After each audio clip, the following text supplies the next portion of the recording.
ఇంట్లో ఉన్న మొత్తం పసుపు తవ్వేసాము. నేను నాని ఇదే పని చేస్తున్నాం అనమాట. పసుపు గడ్డ మొత్తం ఏరుతున్నాము. ఏరిన తర్వాత మొత్తం ఒక 2-3 టైమ్స్ మొత్తం వాష్ చేసేసాము. చిన్న పసుపు గడ్డ పెడితే ఇంత క్వాంటిటీ పసుపు అయితే వచ్చేసింది. దీన్ని ఒక 4 టైమ్స్ అయితే వాష్ చేసాము క్లీన్గా, మొత్తం మట్టి అదంతా పోవడానికి. మీరే చూడండి ఎంత పసుపు వచ్చిందో. లాస్ట్ ఇయర్ కూడా మేము పసుపు ఒక గడ్డ పెట్టాము, ఒక చిన్న ముక్క పెట్టాము, కొంచెమే వచ్చింది. కానీ ఈసారి మాత్రం ఒక బకెట్ నిండా వచ్చింది. ఫుల్ హ్యాపీ అనిపించింది. మేము ఇంత వస్తుందని అసలు ఎక్స్పెక్ట్ చేయలేదు.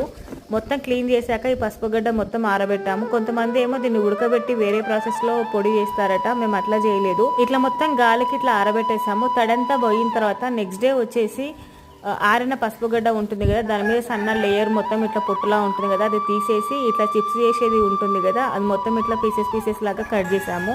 కట్ చేసి ఫుల్గా డ్రై చేసిన తర్వాత దాన్ని పొడి చేద్దామని అనుకున్నాం. ఈ పసుపు మొత్తాన్ని ఉడకబెట్టకుండా చేస్తున్నాం కాబట్టి మొహాన్ని కూడా పెట్టుకోవడానికి యూజ్ చేసుకోవచ్చు.